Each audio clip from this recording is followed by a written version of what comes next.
Hey everyone, welcome back for another deep dive. Today we're going to be taking a closer look at one of the more interesting characters from the Twilight Saga, Seth Clearwater. He's definitely a fan favorite. Yeah, he really is. But we're going to try to move beyond just liking him and really try to understand what makes him such a compelling character. Definitely. I think a good place to start is with Seth's background. I mean, he's the youngest werewolf in the little pushback, right? He's only 15 when he transforms. 15! Can you imagine? I mean, going through puberty is rough enough without adding, turning into a werewolf on top of it. Right. And it's not like it's some ancient family secret that he's been prepared for his whole life. It's just like, bam, your dad dies and suddenly you're a werewolf. And that's another thing. His dad, Harry, dies in New Moon, and that's what triggers Seth's transformation. Talk about a lot for a young guy to deal with. Absolutely. It really highlights the weight of responsibility that's placed on these young werewolves. Yeah. They're thrust into this ancient conflict with vampires, often losing loved ones in the process, and they're expected to just deal with it. And yet, Seth doesn't become bitter or jaded. He's actually one of the most optimistic and friendly characters in the entire series, which is so interesting when you contrast him with, say, his sister Leah. Totally. Leah is consumed by anger and resentment, understandably so.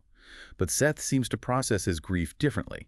He's still grieving, of course, but he chooses to focus on hope and connection. He's loyal to his pack, obviously, but he's also surprisingly open and friendly towards the Cullens, which is kind of mind-blowing when you think about it because they're vampires, the very creatures werewolves are supposed to hate and fight against. It's like he's able to see beyond the ancient grudge, the centuries of animosity. He recognizes the danger vampires pose, but he also sees the humanity in the Cullens, especially in how they protect Bella. So is it fair to say that his loyalty isn't just about picking sides, but about seeing beyond those old divisions? He's loyal to individuals, not just to a cause. Absolutely, and that's what makes him so fascinating. He's not blindly following tradition. He's thinking for himself, questioning the very foundation of what it means to be a werewolf.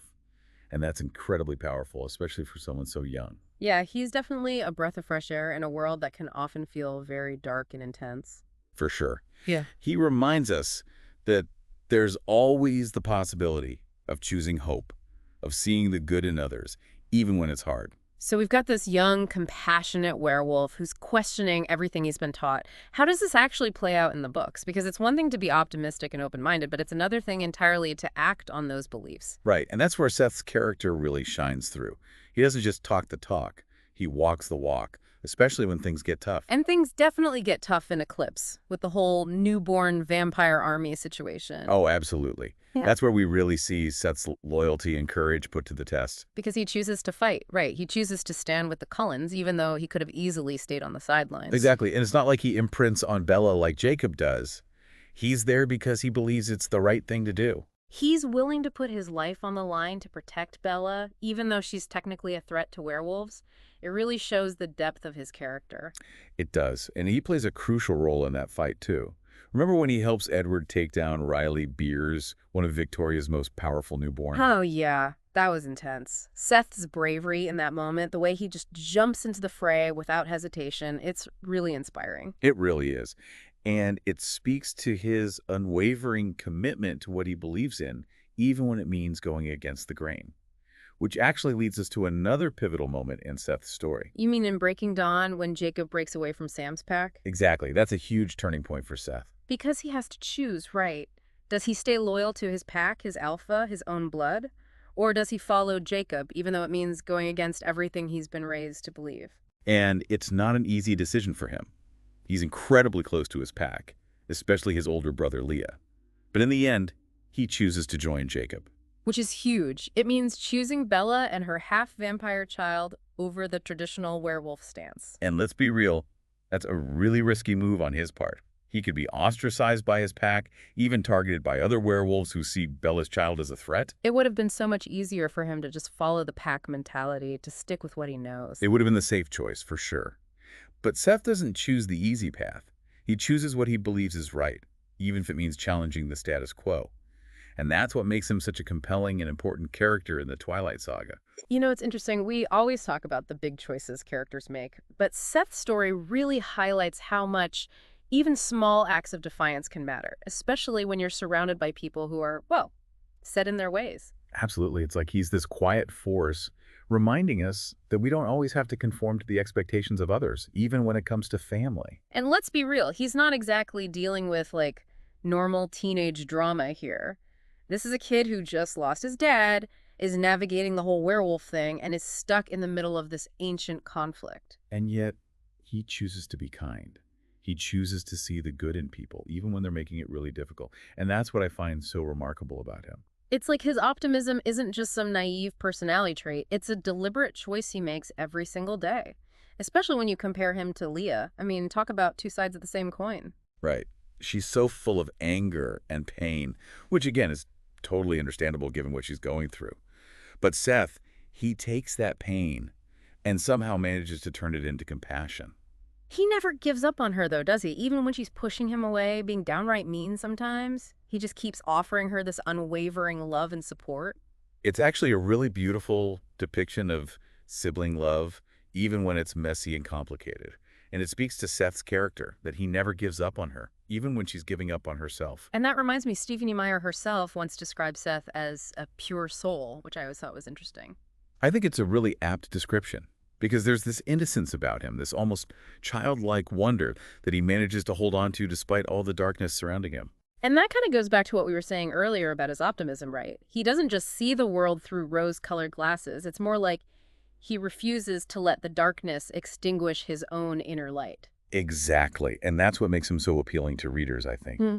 He represents hope, the possibility of a world without this constant struggle between good and evil. It's almost as if he's saying, what if we could just be? What if we didn't have to define ourselves by these ancient grudges? Which, let's face it, is a really refreshing perspective in the Twilight universe. It's like he's this breath of fresh air, reminding us that even in a world filled with vampires and werewolves and all sorts of drama, there's still room for laughter, for joy, for genuine human connection. Well, forgiveness. Let's not forget that Seth is one of the few characters who actually forgives Bella for becoming a vampire. Oh, that's right. He doesn't hold it against her, doesn't see her as a monster. He accepts her for who she is, even though it goes against everything he's supposed to believe as a werewolf. It really makes you wonder, is he the true hero of Twilight? The one who sees beyond the labels and the prejudice and just chooses to love and accept others for who they are? That's a really interesting question. He's definitely not the typical hero, but maybe that's the point. Right. Maybe true strength isn't about supernatural powers or fighting prowess, but about the courage to be kind, to choose compassion over judgment. To see the humanity in everyone, even those we consider our enemies. Exactly. And that's a really powerful message, don't you think? It really does make you think about what it really means to be strong. You know, is it about physical strength or is it about something more? And Seth really challenges those traditional ideas of heroism. Yeah. He's not out there seeking glory or revenge. He just wants to do what's right, even if it means going against the grain. And that takes a different kind of courage, don't you think? To stand by your convictions even when it's hard, even when you're surrounded by people who don't understand. Totally. It's so easy to just go along with the crowd, to follow the path of least resistance. It is. But Seth shows us that there's another way. That we have the power to choose compassion over judgment, to build bridges instead of walls. And that's a really powerful message, especially in today's world where it seems like everything is so divided. Absolutely. Seth reminds us that even in the darkest of places, even amidst all the chaos and conflict, there's always room for hope, for understanding, for love. Although it does kind of make you wonder, is he being naive? I mean, this is the Twilight world we're talking about. There are some seriously dangerous creatures out there. Right. Like, is his unwavering optimism a good thing? Or could it actually end up hurting him or the people he cares about? That's the question, isn't it? Is he just blindly trusting? Or does he see something that others don't? Something that gives him hope? Something to think about, that's for sure. It is. And it's one of the things that makes Seth such a fascinating character. He forces us to confront those really tough questions about good and evil, hope and despair, and whether or not it's really possible to see the best in everyone. And whether or not that makes you naive or incredibly wise. Well said. So as we wrap up our deep dive on Seth Clearwater, I think it's safe to say that he's so much more than just a happy-go-lucky werewolf. He's a symbol of hope, of compassion, of the power of individual choice. He's a reminder that even in a world filled with supernatural drama, it's the human connections, the bonds of love and loyalty that truly matter. And that sometimes the quietest voices, the ones who choose kindness over conflict, can have the most profound impact. So the next time you find yourself lost in the world of Twilight, take a moment to appreciate Seth Clearwater. He might not have all the answers, but he certainly asks the right questions. And in a world that often feels very dark and divided, that in itself is a powerful thing. Absolutely. He reminds us that even in the face of overwhelming odds, there's always hope. Beautifully said. And with that, we'll leave you to ponder the enduring legacy of Seth Clearwater and his unique place in the Twilight Saga. Until next time, deep divers. Happy reading.